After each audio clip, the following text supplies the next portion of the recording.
عشق کی پہلی منزل قسط نمبر 12۔ صبح جب اس کی آنکھ کھلی تو عدن موجود نہ تھی۔ کسی احساس کے تحت اس نے گردن موڑ کر دیکھا تو وہ رب کے حضور سر جھکائے کھڑی تھی۔ ابھی آسمان سے ستارے مکمل طور پر غائب نہیں ہوئے تھے۔ پھپھوٹنے میں کچھ وقت ابھی باقی تھا۔ ہر شے سے غافل اور مکمل توجہ کے ساتھ وہ اس وقت رکوع میں تھی۔ بے چینی سے بلینکٹ ہٹایا وہ اٹھ بیٹھا۔ سجدے میں جاتے ہوئے کتنا سکون تھا اس کے چہرے پہ۔ وہ خاموشی سے اسے دیکھے جا رہا تھا۔ شہادت کی انگلی کچھ سیکنڈز کے لیے اٹھ کر دوبارہ جھک گئی۔ سلام پھیرنے کے بعد بند آنکھوں کے ساتھ دعا کے لیے ہاتھ اٹھتے دیکھ کر دائم کے اندر گھٹن مزید بڑھ گئی۔ وہ سست قدموں سے چلتا ہوا اس کے پاس آ کر بیٹھ گیا۔ اس نے جیسے ہی دعائیا انداز میں ہاتھ منہ پہ پھیرے، دائم نے بغیر کچھ کہے اس کے ہاتھ پکڑ کر واپس دعا کے انداز میں پھیلا دیے۔ ابھی نہ اٹھیں، ابھی میرے لیے کچھ مانگیں اللہ سے۔ کیا؟ سکون۔ سکون نہیں ہے میرے پاس۔ اسے کہیں مجھے سکون دے دے۔ دنیا کی ہر آسائش ہوتے ہوئے بھی میں اس نعمت سے محروم ہوں۔ مجھے صرف دل کا سکون چاہیے۔ آپ نماز نہیں پڑھتے؟ پڑھتا ہوں۔ پھر مانگا بھی کریں اللہ سے۔ اب اتنی ہمت نہیں میرے اندر کہ میں اب اس سے مانگ سکوں۔ مجھے شرم آتی ہے اس کے سامنے جاتے ہوئے بھی۔ مانگنے کی جرأت نہیں ہے میرے میں۔ کیسے مانگوں اس سے؟ اتنے گناہ کیے ہیں میں نے، اور گناہ بھی وہ جن کی شاید معافی ہی نہ ہو۔ زندگی کے 25 سال غفلت میں گزارنے کے بعد کیسے ایک دم سے کہہ دوں کہ مجھے معاف کر دے؟ میرے بارے میں تو آپ صرف اس چیز سے اندازہ لگا سکتی ہیں کہ میں اس رات اس کوٹھے پہ موجود تھا۔ میں تو اس معجزے پہ حیران ہوں، آپ میری زندگی میں کیسے آ گئیں؟ میں نے تو کبھی کوئی نیکی نہیں کی، پھر کیوں اللہ نے آپ کو مجھے سونپ دیا؟ وہ دنیا کی خوش قسمت لڑکی تھی جسے اس کا شوہر یہ کہہ کر معتبر کر رہا تھا کہ وہ اس کی زندگی میں کسی نیکی کے عوض آئی ہے۔ رات کے اس پہر ان دونوں کی آنکھوں میں نمی تھی۔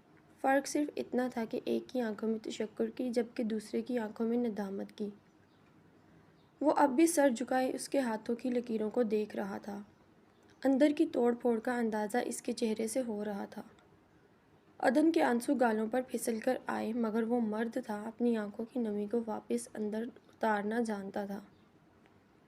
قرآن کریم میں اللہ کا ارشاد ہے، اے ابن آدم، ایسا کوئی گناہ نہیں جو میں معاف نہ کر سکوں۔ دائم نے اپنی آنکھیں بند کر لیں۔ اس کی ساری باتوں کے جواب میں عدن کے صرف ایک جملے میں دل کی دنیا تہہ و بالا کر دی تھی۔ صراط مستقیم کا مطلب سیدھا راستہ ہے، مگر اس پہ چلنا آسان نہیں ہوتا۔ قدم قدم پہ مشکلات آتی ہیں، ہمارا نفس قابو میں نہیں رہتا، لیکن ہر مشکل کے ساتھ آسانی بھی ہے۔ گناہوں کو چھوڑ دینے کا تہیہ تو سبھی کر لیتے ہیں، مگر یہ بڑی بات نہیں ہے۔ بڑی بات تو یہ ہے کہ تہیہ کرنے کے بعد اسے پورا بھی کیا جائے۔ یہ گرہ لگی ہوتی ہے، اسے آپ نے خود ہی کھولنا ہے۔ اللہ اور بندے کا تعلق ایسا ہے کہ اس میں کوئی تیسرا خلل ڈالنے کی جرأت بھی نہیں کر سکتا۔ اذان ہو چکی ہے۔ وہ ساکت بیٹھا اس کو دیکھ رہا تھا جس کی آنکھوں سے آنسو مسلسل بہہ رہے تھے۔ وہ وضو کر کے واپس اس جگہ پہ آ کھڑا ہوا۔ عدن اسے نیت باندھتے دیکھ کر کمرے سے باہر چلی گئی۔ رات کی اس تاریکی میں وہ سجدے میں جھکا رب کی بڑائی بیان کر رہا تھا۔ نماز کے بعد اس نے دونوں ہاتھ جوڑ کے دعا کے انداز میں پھیلا کر آنکھیں بند کر لیں۔ اس رب کے سامنے جو خود بندے کو پکارتا ہے کہ ہے کوئی مانگنے والا تو میں اسے عطا کروں۔ آنکھیں بند کرتے ہی معافی کا لفظ زبان پہ آنے سے پہلے ہی پچھلی زندگی کسی فلم کی طرح ذہن کے اسکرین پر چھانے لگی۔ کلبز، بارز، غلط دوستیاں، شراب کی ٹوٹی ہوئی خالی بوتلیں، new year night parties, dance floor پہ تھرکنے والے کپلز، کلبز کی اوپر والی منزل کے بند کمرے اور بند دروازوں کے پیچھے ہوتے گناہ۔ اس نے گھبرا کر آنکھیں کھول دیں۔ کلب میں شاید ہی کوئی ایسا انسان ہو جو دائم طلال کو جانتا نہ ہو۔ بارز میں اسے ہمیشہ چیف گیسٹ کی سی حیثیت ملتی۔ کتنی ہی لڑکیوں سے اس کی وہاں پہ دوستی تھی۔ کتنی بار حرام مشروب اس کے حلق سے نیچے اترا تھا۔ ہاتھ واپس پہلو میں گر گئے۔ اس میں اتنی ہمت نہیں تھی کہ وہ ان گناہوں کی معافی مانگ سکتا جنہیں سوچتے ہوئے بھی شرم آ رہی تھی۔ وہ وہاں سے اٹھنا چاہتا تھا مگر کوئی انجانی قوت اسے وہاں سے ہلنے بھی نہیں دے رہی تھی۔ اے آدم، ایسا کوئی گناہ نہیں جو میں معاف نہ کر سکوں۔ اس آیت نے پھر سے حوصلہ پیدا کیا۔ اس نے ہر خیال ذہن سے جھٹک کر دوبارہ ہاتھ اٹھا لیے۔ صرف ایک بار مجھے معاف کر دے اللہ۔ 25 سال میں نے غفلت میں گزارے ہیں، مگر اپنی آئندہ زندگی کو میں اس کی نظر نہیں کر سکتا۔ میرے میں سر اٹھانے کی بھی ہمت نہیں ہے، لیکن پھر بھی میں گناہوں میں لوتھڑے وجود کے ساتھ تجھ سے ہر گناہ کی معافی مانگتا ہوں۔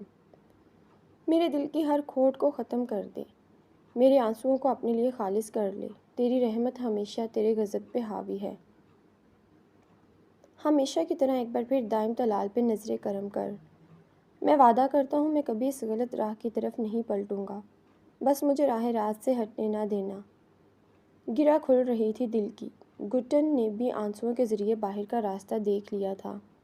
رات کی اس پر نور تاریکی میں ایک وعدہ تھا جو اس نے 4 سو پھیلی خاموشی کو گواہ بنا کر اللہ سے کیا تھا۔ اب ساری زندگی اسے اس وعدے کو نبھانا تھا۔ جس دن سے وہ اس روش سے ہٹا تھا، دل کی بے چینی بڑھ گئی تھی۔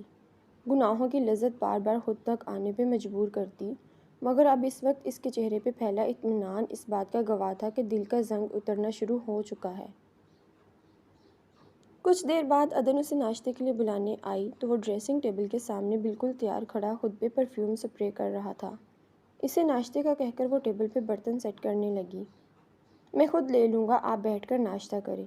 ان سب کی عادت نہیں ہے مجھے، اگر میں بگڑ گیا تو مسئلہ آپ کو ہی ہوگا آگے جا کے۔ عدن جو ناشتے کی ایک ایک چیز اس کے سامنے رکھ رہی تھی، اس کے برجستہ کہنے پر جم سی گئی۔ آپ آج پتہ کروائیں گے نا میرے گھر والوں کے بارے میں نے ابھی ٹرائی کیا ہے، نمبر پھر بند ہی جا رہا ہے۔ آپ پریشان مت ہوں، میں جیسے ہی تھوڑا سا فری ہوا فوراً پتہ کروا لوں گا۔ ہو سکتا ہے انہوں نے نمبر چینج کر لیا ہو۔ نہیں تو نمبر کیوں چینج کرنا ہے انہوں نے؟ اگر ہوا بھی ہو چینج تو کوئی ایک تو فون اٹھائے۔ بابا اور عبداللہ بھائی دونوں ہی کا نمبر نہیں مل رہا۔ اس کے لہجے میں اداسی اتر آئی۔ وہ اس چیز کو ماننے کو تیار ہی نہیں تھی، مگر دائم جانتا تھا اس کی گمشدگی کی خبر ملتے ہی نہ جانے کتنی اور کیسی کیسی فون کالز آئی ہوں گی، جو انہیں مجبور ہو کر نمبر ہی بند کرنا پڑا۔ مگر یہ بات کہہ کر وہ اسے پریشان نہیں کر سکتا تھا۔ پریشان ہونے کی ضرورت نہیں ہے، 2-4 دنوں میں ہی پتہ چل جائے گا۔ اوکے، اب میں چلتا ہوں، ٹائم ہونے والا ہے آفس کا، ٹیک کیئر۔ وہ رسٹ واچ باندھتا ہوا اٹھ کھڑا ہوا۔ آپ آج آئیں گے نا؟ موبائل چیک کرتے ہوئے دائم کے ہاتھ لمحہ بھر کو رکے۔ وہ خوشگوار حیرت سے پیازی رنگ کے دوپٹے میں مکید چہرے کو دیکھتے ہوئے بالکل سامنے آ کھڑا ہوا۔ آپ کریں گی میرا انتظار؟ اس کے سوال پہ فوراً سٹپٹا گئی۔ نہیں، میں تو ویسے ہی پوچھ لیا تھا۔ یعنی کہ آپ کہنا چاہتی ہیں میں نہ آؤں؟ نہیں تو میں نے یہ تو نہیں کہا۔ It's man you will wait for me. لہجے میں خود بخود شوخی اتر آئی۔ عدن کو فوراً جلد بازی سے کہے گئے اپنے غلط جملے کا احساس ہوا۔ اب آپ کو دیر نہیں ہو رہی آفس سے؟ وہ اس کی طرف دیکھنے سے بھی گریز کر رہی تھی۔ آؤں گا میں، میرے آنے تک تیار رہیے گا، آج ڈنر باہر کریں گے۔ وہ اس کا چہرہ تھپ تھپا کر خدا حافظ کہتا ہوا چلا گیا۔ ڈیڈی کو پہلے سے ہی آفس میں بیٹھا دیکھ کر وہ چونکا۔ لے بھائی دائم بیٹا، آج حساب کتاب کے لیے تیار ہو جا۔ وہ گلا کھنکھارتا ہوا اندر داخل ہوا۔ السلام علیکم ڈیڈی، خیریت؟ اتنی صبح صبح آ گئے آپ؟ یہ ٹائم ہے تمہارے آفس آنے کا؟ طلال اسے دیکھتے ہی غصے میں آ گئے۔ سوری، ٹریفک میں پھنس گیا تھا۔ چلو اب تو ٹریفک میں پھنسے ہوئے تھے، مگر رات کہاں پھنس گئے تھے جو گھر آنا بھی یاد نہیں رہا؟ ڈیڈی جب آپ کو پتہ ہے تو کیوں پوچھ رہے ہیں؟ اگر تمہاری یہی روٹین رہی نا تو اس بزنس کا کباڑہ ہو جائے گا۔ اگر تم اسے نہیں مینیج کر سکتے تو صاف صاف کہہ دو تاکہ میں کسی اور کا بندوبست کر لوں۔ کم از کم تمہارے ہاتھوں تباہ تو نہ ہو یہ۔ 1 منٹ، کس نے کہا کہ مجھ سے مینیج نہیں ہو رہا؟ نیو پروجیکٹس مجھے بلا کس وجہ سے ملے ہیں؟ اپنا آفس ورک کرتا ہوں تو ساتھ ساتھ آپ کا بھی کرتا ہوں۔ تو کون سا احسان کر رہے ہو تم میرے پہ؟ ڈیڈی پرابلم پتہ ہے کیا ہے؟ آپ کو اب مجھ پہ یقین نہیں ہے، سو اٹس بیٹر کہ آپ کوئی اور بندوبست کر لیں۔ میں نے تو سارم کو بھی آفر کی تھی، بٹ آپ نے خود منع کیا اسے۔